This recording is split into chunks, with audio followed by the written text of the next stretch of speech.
আসসালামু আলাইকুম রহমতুল্লাহি ওয়া বারাকাতুহু। সম্মানিত ভিউয়ার্স, কেমন আছেন? আশা করি সবাই ভালো আছেন। তো ভিউয়ার্স, বরাবরের মতন আবার আপনাদের সামনে আমি মোহাম্মদ মহিদুল আলম হাজির হলাম নতুন আরেকটি ভিডিও নিয়ে।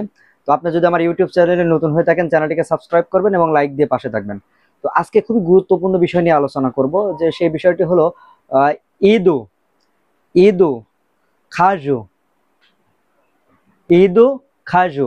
এখন বিষয় হচ্ছে, এই ঈদু শব্দ দিয়ে কি বোঝায় আর খাজু শব্দ দিয়ে কি বোঝায়? ঈদু শব্দ দিয়ে কি বোঝায়, খাজু শব্দ দিয়ে কি বোঝায়? তো ঈদু, এই ঈদু মানে যাওয়া, এই ঈদু মানে যাওয়া। খাজু, খাজু মানেও যাওয়া। এখন আমাদের জানতে হবে এই ঈদু শব্দটা কখন ব্যবহৃত হয়, খাজু শব্দটা কখন ব্যবহৃত হয়। এই দুইটা শব্দটার অর্থই কিন্তু যাওয়া।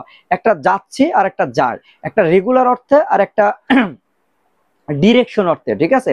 তো ঈদু, ঈদু শব্দটা হচ্ছে ভো আদনাম না প্রাবলি নিয়ে, ভো আদনাম না প্রবলেম নিয়ে, অর্থাৎ ওয়ান ডিরেকশন, একদিকে যখন বোঝাবে, যাওয়া বোঝাবে, যখন একদিকে যাওয়া বোঝাবে তখন সেটাকে, তখন তখন ঈদু শব্দটা ব্যবহৃত হবে।